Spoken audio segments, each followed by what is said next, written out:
In the ancient kingdom of Aurelian, night did not simply fall, it listened.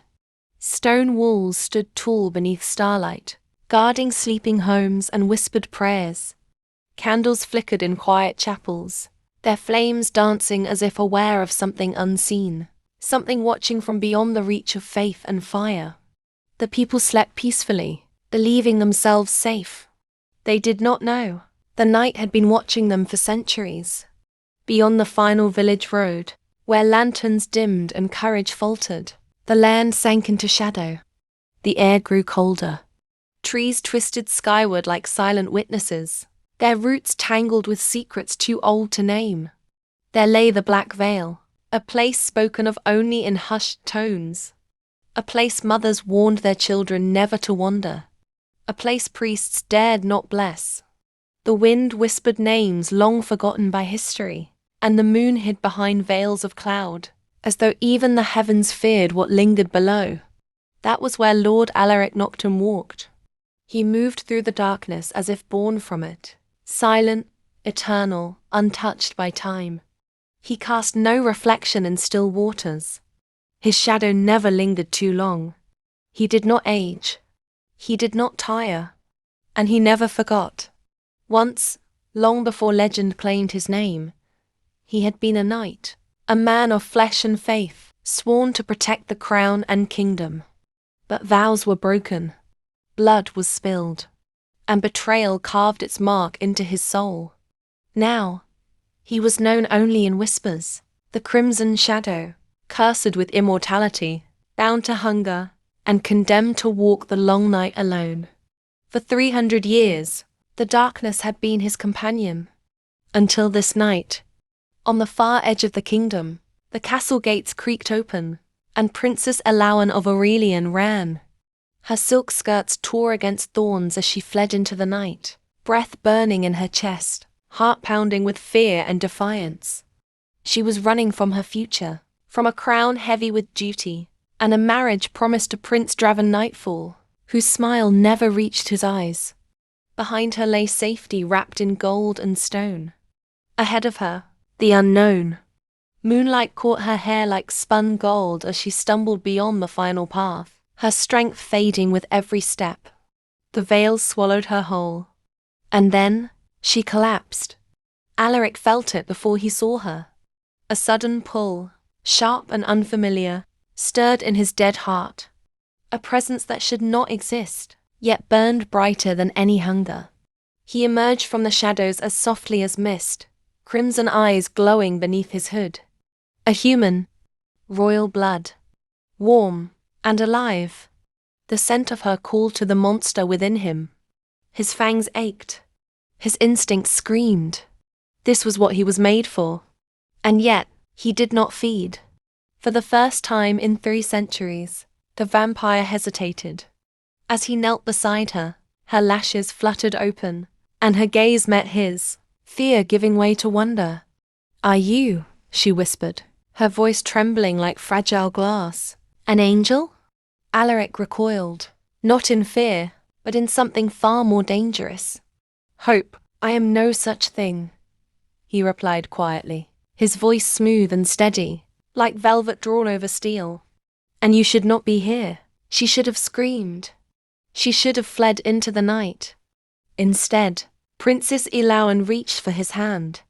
And in that single, fragile moment, the night itself seemed to pause. Because this was not merely the meeting of a princess and a monster. It was the beginning of a love that would defy crowns and curses, betrayals and blood, darkness and destiny itself. And nothing would ever be the same again. The castle of Aurelian glittered beneath 1,000 chandeliers, each flame dancing like a living secret. Its ancient stone walls had borne witness to generations of kings and queens, to whispered alliances and silent betrayals, to love won and love lost. But on this night, they would witness something far more dangerous than war or treason, the quiet rebellion of a heart. Princess Elawan returned to the castle beneath the careful mask of propriety, her steps measured and her posture composed. Yet beneath the silken ceremony, she was still trembling. She had barely escaped the clutches of her cruel betrothed, a fate wrapped in gold and expectation. And though her body had returned to safety, her heart had not followed. It lingered in the shadows. With him, Alaric, the vampire who had saved her life, the darkness that had terrified her, and the presence that now haunted her every breath. He was no longer just a memory of the night. He was entwined with the fate of her soul. Alaric, ever cunning and bound by centuries of survival, cloaked himself in humanity. He arrived at one of the villages of Aurelian, not as a creature of the night, but as a scholar, a traveler from distant lands, bearing knowledge of forgotten arts, ancient healing, and wisdom long erased by time. The king, burdened by unrest, and the fragile balance of his realm, welcomed him with open arms. Desperation has a way of silencing suspicion. And so, beneath vaulted ceilings and watchful eyes, Alaric walked the halls of power once more. Each time Alaun felt his gaze find hers across the grand halls, through flickering candlelight and carved stone archways, her heart betrayed her. It pounded. It trembled. She feared him, and yet she longed for him with an ache she could neither resist nor name. For Alaric, the trial was no less cruel. One glance, one accidental brush of hands, one breath shared too closely, and the careful control he had maintained for centuries threatened to fracture. But he would not endanger her. Not yet. Not while the court walls concealed 1,000 watching eyes and 1,000 hidden schemes.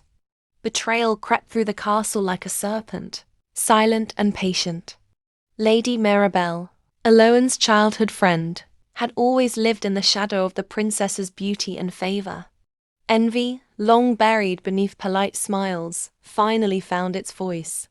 Under the king's blind eyes, she began to weave her lies. Soft words, careful hints, a scholar too clever, a stranger too powerful. Alaric, she whispered, was a dangerous charlatan. Alaun found herself torn between trust and terror. Could she truly risk everything for the vampire who had saved her life? For a love born in shadows? Each day at court became a delicate dance.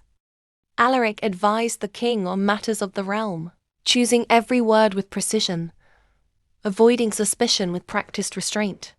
And Alaun, she stole moments, hidden chambers, brief touches, lingering glances that spoke volumes in silence. In those stolen fragments of time, their love grew, quietly, desperately, and against all reasons. One stormy evening, as thunder rolled across the sky, Alaric led Alaun away from the noise of the court, deep into a secluded library, where towering shelves held tomes older than the castle itself. Here, the air was heavy with dust, memory, and truth. Here, the past bled into the present. Alaric spoke. He told her of the royal bloodline he had once destroyed, not out of malice, but betrayal. It was that act that had forged his curse. The moment darkness claimed him. For centuries, he had wandered in penance, feeding only on the cruel, the guilty, those who wielded power without mercy. And yet, no matter how carefully he chose his victims, regret followed him like a shadow that could never be outrun. Alaun's heart faltered. How could she love someone who had killed to survive? But when she looked into his eyes, she did not see a monster. She saw pain, remorse carved into every line of his face. A man yearning, not for forgiveness, but for redemption. Through her trust, through their forbidden love. Suspicion, once awakened, does not sleep easily. The palace priests began to watch, then to whisper, then to hunt. Holy relics were drawn from hidden vaults. Prayers murmured in darkened corridors. Edicts issued to cleanse the castle of what they called dark forces. The air grew thick with danger. And Alaun stood at a crossroads. Safety, offered through submission, to her father, to the church, to a life chosen for her. Or defiance, chosen for love. She chose defiance. Beneath silver moonlight, in the palace gardens, She met Alaric once more. Their hands brushed. Their lips hovered, never touching. Their hearts beat as one, loud and unforgiving. They shared whispered confessions, silent promises, a vow that their love would not be denied, even if it demanded life, title, honor, but betrayal, once ceded, blooms quickly. Lady Mirabelle saw others had missed. The glances, the silence, the connection that could no longer be hidden. And so, she struck. Rumors spread like wildfire through the court. The scholar sought the princess's heart, they said. The scholar sought the throne. The king, caught between faith and fear, began to doubt. Each word Alaric spoke was now weighed with suspicion. Each silence a threat. The truth hovered on the edge of revelation. Alaric's secret, his very existence, balanced on a knife's edge. The stakes had never been higher. Alaun could lose him forever.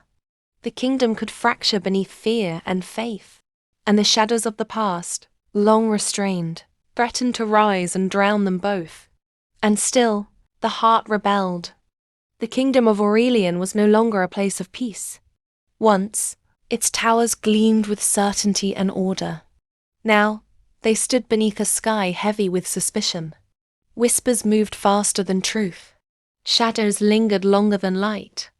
And within the stone halls of the castle, steel and silence walked side by side. Rumors of a vampire's true nature, and of a princess's forbidden heart, had reached ears too powerful to ignore. The line between friend and foe blurred with every measured step. Lady Mirabelle's treachery reached its cruel peak beneath the vaulted ceilings of the throne room. With a calm voice and steady hands, she presented forged letters, aged parchment bearing lies sharp enough to cut a kingdom in two. They spoke of betrayal, of conspiracy, of Princess Alaun and the scholar standing against the crown.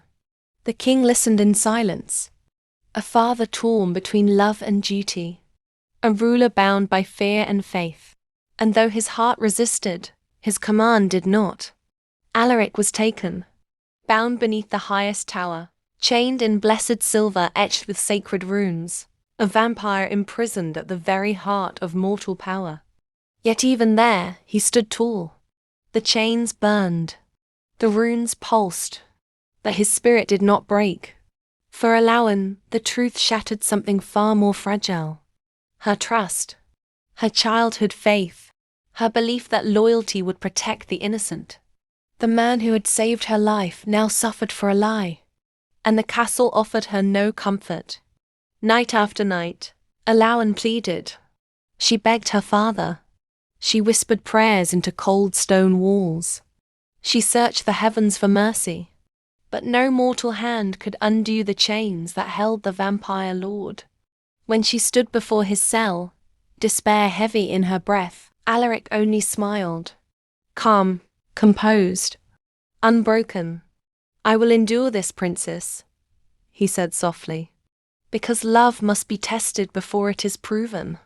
And yours will endure. Those words became her armor. She would not betray him. She would not abandon him, even as courtly expectation pressed down like steel. Then the truth revealed itself, not in whispers, but in cruelty. The prince to whom Alaun was betrothed unveiled his true nature. Cold, manipulative, ambitious beyond mercy. He sought the throne not through honor, but through domination. And he would sacrifice anyone, human or immortal, to claim it. He moved to force Alaun into marriage, a union meant to bind her, and her kingdom, to tyranny. The priests stood behind him, blinded by superstition and fear, believing the vampire to be the greater evil. For the first time, Alaun faced the truth without illusion. To save the one she loved, she would have to choose between duty and desire. She chose courage. Through secret passages carved by forgotten hands, through whispered codes and hidden doors, Alaun moved like a shadow of resolve. In her grasp, she had a dagger blessed with ancient protection. The storm hid her footsteps. Lightning masked her defiance. and when the blade struck the enchanted chains, magic screamed against steel. Silver shattered. The vampire was free, no longer bound by mortal fear. Alaric moved once more as shadow and vow combined, vengeance restrained by love. Their reunion was desperate, tender, fierce with longing held back too long. A moment stolen from fate itself. Chaos followed truth. Lady Mirabelle's lies unraveled beneath the weight of revelation. Her composure broke. Her betrayal stood bare before the court. She was exiled, stripped of favor, stripped of lies. And the prince, exposed at last as the monster he was. Yet victory carried a heavy cost. The kingdom trembled. Distrust lingered like smoke after fire. And Alaric's curse still cast its long shadow. Still, for the first time, they dared to dream. That love, pure, defiant, relentless, could overcome even the darkest night. Aurelian was no longer a safe haven. Shadows stretched across the land. Whispers of vengeance and defiance spread like wildfire. And the court, fractured by secrets, teetered on the brink of ruin. Beyond the castle walls, in forests hidden from crowns and corruption, Alaric and Elauim gathered allies. Rebellious knights. Scholars who rejected blind faith. Creatures of the night who honored ancient oaths. And there, Elauim discovered herself anew. She could not fight as Alaric did, but she learned to wield strategy, intelligence, unflinching resolve. The skies darkened. Storms mirrored the tension in both heart and kingdom. Alaric knew the past would not release him easily, and to protect Elauim, he would have to confront the darkness within himself and choose what kind of man he would be. Prince Draven nightfall struck back with the church forces and his loyalist armies. They surged with steel and fire into the forest. The clash was devastating. Steel met fang. Fire met shadow. Magic entwined with mortal courage. Elauim watched Alaric fight, not with cruelty, but with control. Every movement measured, every strike protective. Yet temptation lingered. One killing blow could end the threat forever. But crossing that line would cost him everything he had sworn never to lose.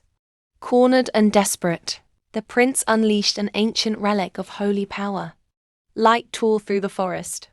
Blinding, unforgiving, Alaric felt the weight of centuries press upon him. And he knew the only way to save Elauim was to risk his immortality. He offered her a choice: to flee and live, or to stay and watch him face certain death.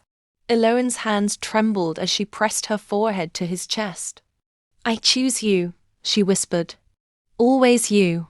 And with that, Alaric stepped into the light. Pain unlike any he had known surged through him. The curse screamed as it shattered. But he endured, fueled by love stronger than any darkness. The relic broke. The prince's ambition collapsed. His forces scattered. The church's grip weakened under truth. And the ancient curse was gone. Alaric fell, human, vulnerable, free. Elauim caught him as the storm faded, light breaking through cloud and fear alike. The kingdom, battered but alive, began to heal. And legends whispered of the crimson shadow, who chose love over power, and of the princess, whose courage changed the fate of Aurelian forever. The storm had done more than shatter stone and silence battle cries. It had torn away illusion. It had stripped lies bare. What remained, in the broken forest of Aurelian, was truth. Prince Draven Nightfall, once cloaked in authority and false righteousness, was dragged from the wreckage of his ambition by the very forces he had commanded to obey without question. His steps faltered across scorched earth and fallen branches.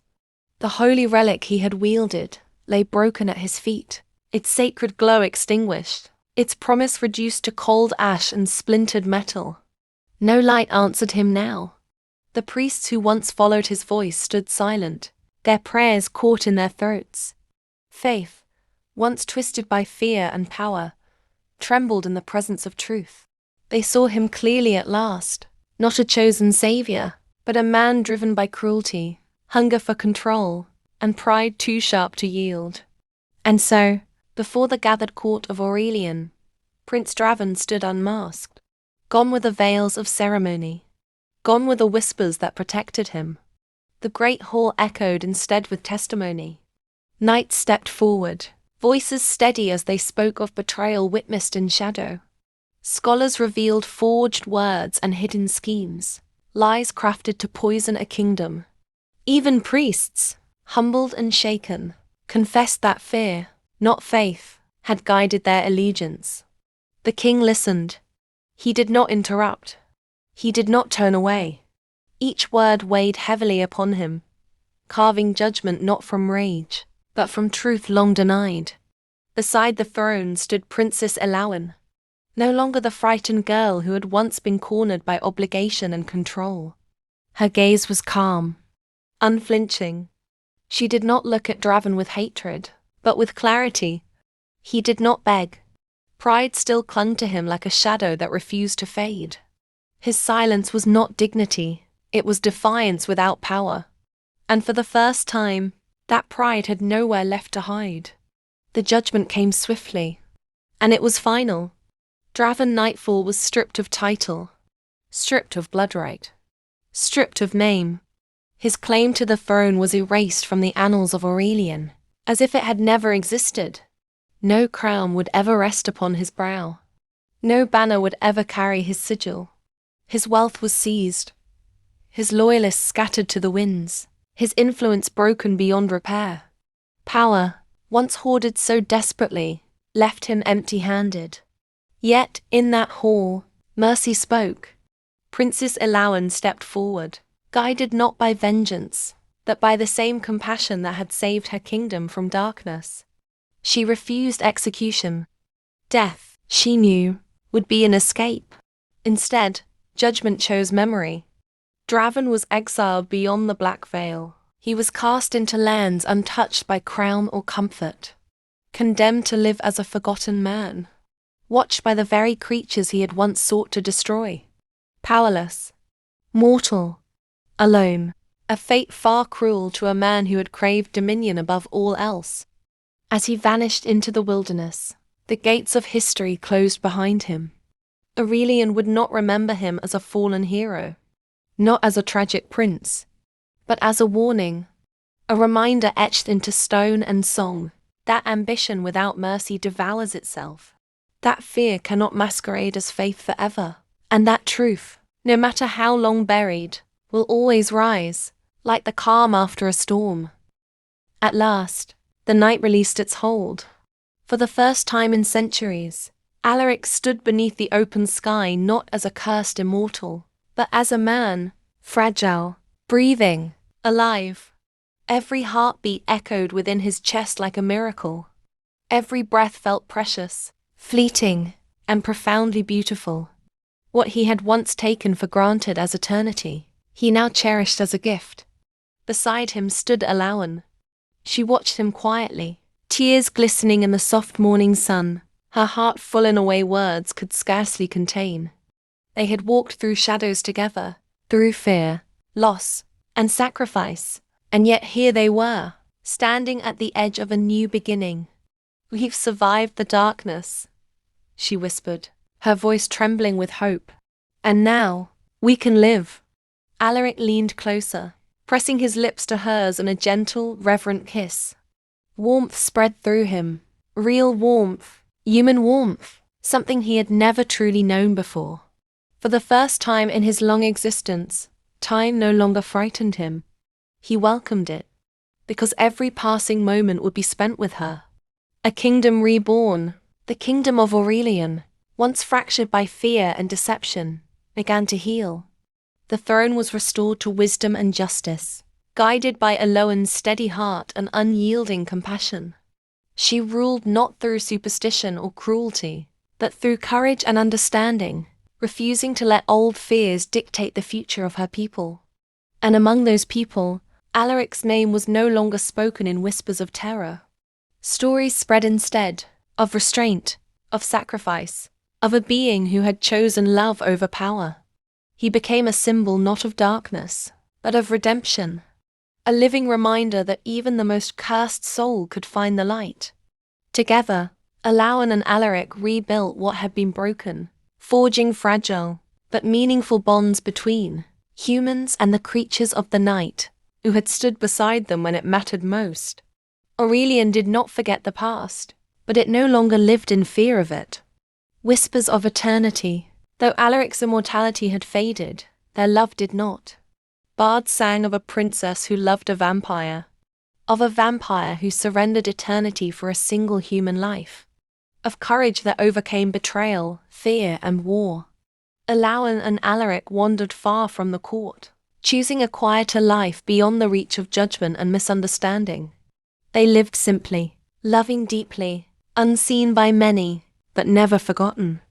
And in hushed voices, passed from one generation to the next, their story endured. A reminder whispered through centuries that even in the deepest night, love could still shine. And so, dear listener, we reach the end of Crimson Crown, a tale of sacrifice, loyalty, and a love that refused to be broken. If this story touched your heart, then its magic has done what it was meant to do. Thank you for listening. Thank you for sharing this journey with me. If you enjoyed Crimson Crown, please like, share, and subscribe to my channel, Romantic Tales by Sally. Your support allows the story to live on and grow. More romance, more mystery, more unforgettable tales await you. Until we meet again, may love guide you through every shadow, and may every crown you carry be worth the heart that bears it. This is Romantic Tales by Sally.